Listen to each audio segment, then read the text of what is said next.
And beloved children's book classic Harold and the Purple Crayon has entertained generations for years with its tales of unlimited imagination.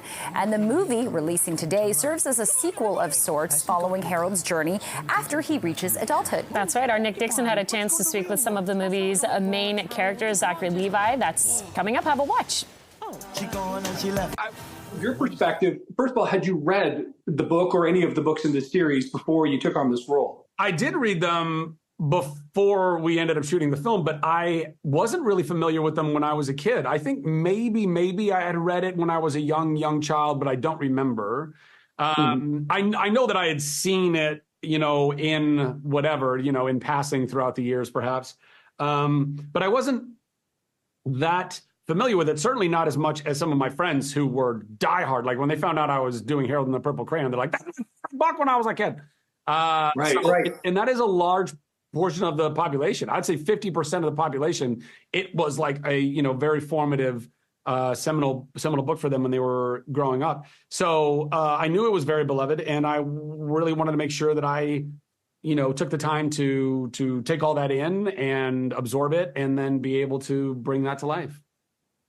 One of the lines I really like in the movie, Zachary, was when it says, "Can you imagine the most mysterious, powerful, extraordinary stuff on earth?" And he's talking about pure imagination. I'm just trying to, you're an actor. You bring imagination to life every day. Do you ever imagine what a world would be like without creativity or imagination? Because that's exactly what you are bringing to life in this film. I've never actually done the thought process or thought experiment of asking myself what the world would look like without creativity and imagination. But I can tell you right now, it wouldn't exist. The only reason why the biggest thing that differentiates human beings from any other animal on earth is that we ask the question why. And the question why is ultimately at the root of all of our imagination and creativity, right? Mm-hmm. We create tools to do tasks because we say, well, why do I have to, I don't know, like, why do I have to be at this watering hole to drink only here? Why can't I bring this water to over here? And then that spurs the creativity, the imagination to then just to figure out, well, what could I craft?